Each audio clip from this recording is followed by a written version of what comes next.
Chapter class 7th chapter 15 Neelkanth part 2 पे पढ़ेंगे। सांप ने आकर के खरगोश के बच्चे को पकड़ लिया। निगलने के प्रयास में सांप ने उसका आधा पिछला शरीर तो मुंह में दबा रखा। शेष आधा जो बाहर था उससे ची ची का स्वर भी इतना तीव्र नहीं निकल सकता था कि किसी को स्पष्ट सुनाई दे सके। नीलकंठ दूर ऊपर झूले में सो रहा था।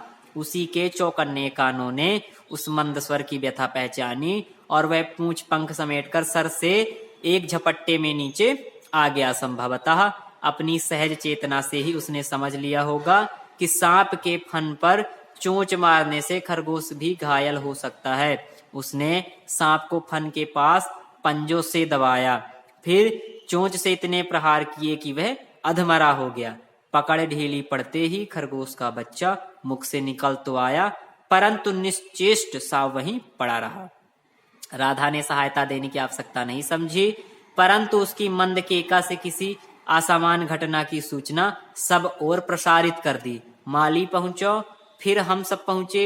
नीलकंठ जब सांप के 2 खंड कर चुका तब उस शिशु खरगोश के पास गए और रात भर उसे पंखों के नीचे रखे उष्णता देता रहा।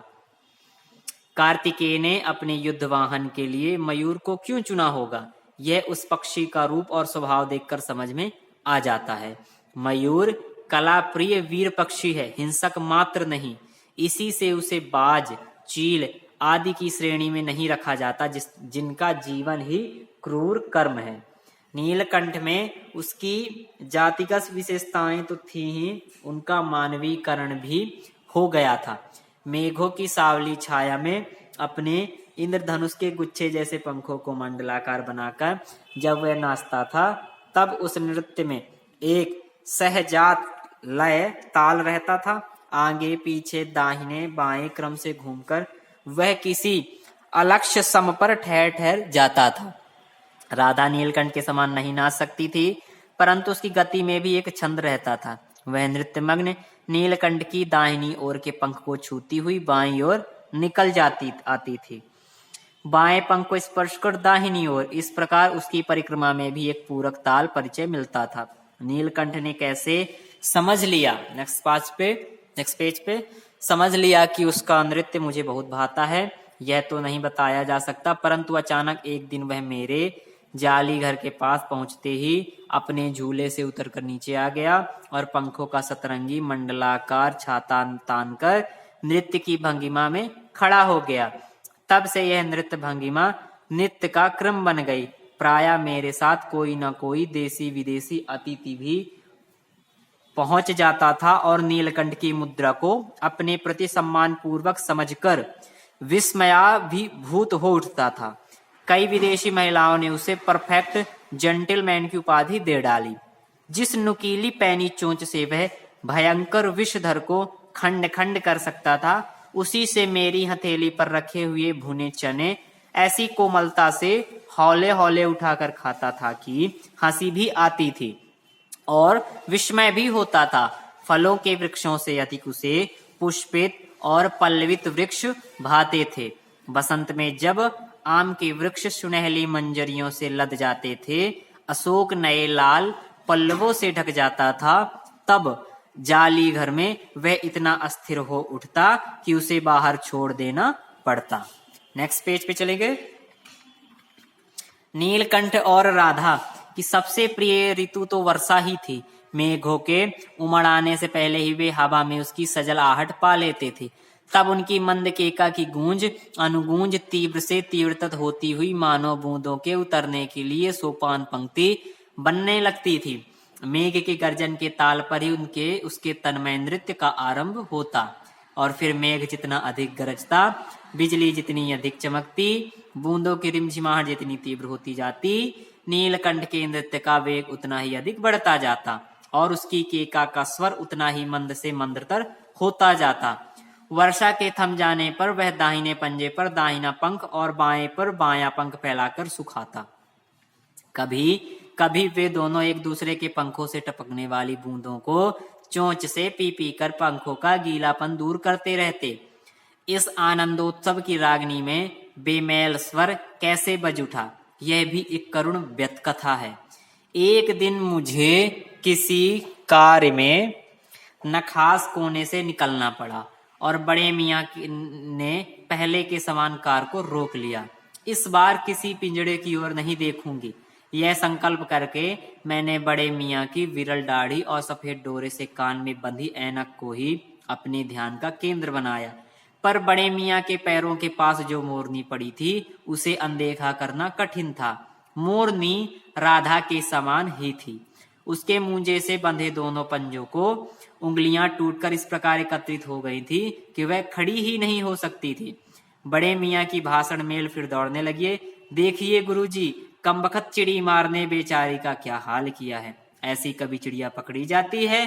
आप ना आई होती तो मैं उसी के सिर पर इसे पटक देता, पर आपसे भी ये अधमरी मोरनी ले जाने को कैसे कहूं। सारांश यह है कि 7 रुपए देकर मैं उसे अगली सीट पर रखवा कर घर ले आई और एक बार फिर मेरे पढ़ने लिखने का कमरा अस्पताल बना।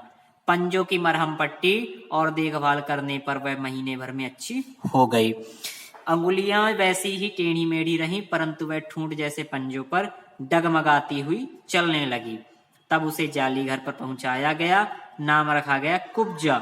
नाम के अनुरूप वह स्वभाव से भी कुब्जा ही प्रमाणित हुई। अब तक नीलकंठ और राधा साथ रहते थे, अब कुब्जा उन्हें साथ देखते ही मारने दौड़ती। चोंच से मार मार कर उसने राधा की कलगी नोच डाली, पंख नोच डाले। कठिनाई यह थी कि नीलकंठ उससे दूर भागता था और वह उसके साथ रहना चाहती थी।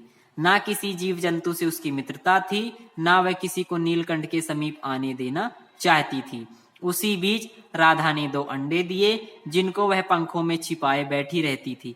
पता चलते ही कुब्जा ने चोंच मार मार कर राधा को ढकेल दिया और फिर अंडे फोड़कर ठूंठ जैसे पैरों से सब ओर छितरा दिया। इस कलह कोलाहल से और उससे भी अधिक राधा की दूरी से बेचारे नीलकंठ की प्रसन्नता का अंत हो गया। कई बार वह जाली के घर से निकल भागा। एक बार कई दिन भूखा प्यासा आम की शाखाओं में छिपा बैठा रहा, जहां से बहुत पुचकार कर मैंने उतारा।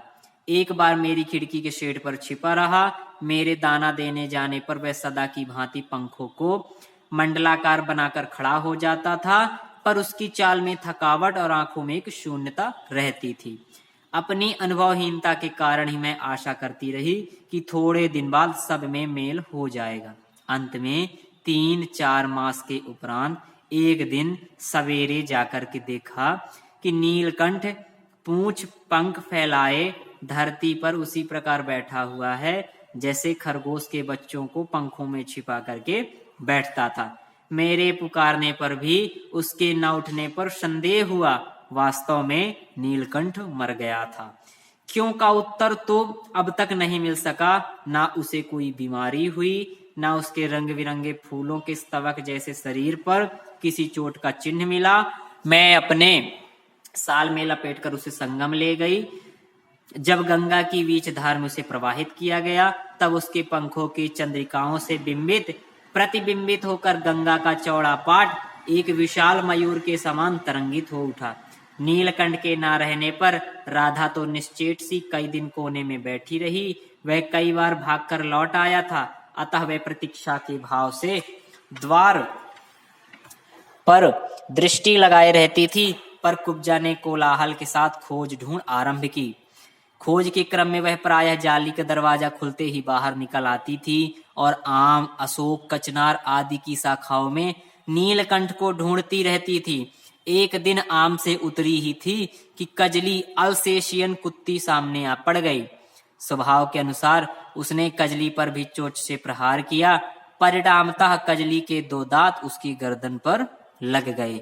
इस बार उसका कलह, कोलाहल और द्वेष प्रेम भरा जीवन बचाया ना जा सका। परंतु इन 3 पक्षियों ने मुझे पक्षी प्रकृति की विभिन्नता का जो परिचय दिया है, वह मेरे लिए विशेष महत्व रखता है। राधा अब प्रतीक्षा में ही दुकेली है। आषाढ़ में जब आकाश मेघाच्छन्न हो जाता है, तब वह कभी ऊंचे झूले पर और कभी अशोक की डाल पर अपनी केका को तीव्रतर करके नीलकंठ को बुलाती रहती है। आपके राइटर का नाम इस चैप्टर के महादेवी वर्मा और यहीं पर ही आपका चैप्टर क्लियर हुआ। Thank you students.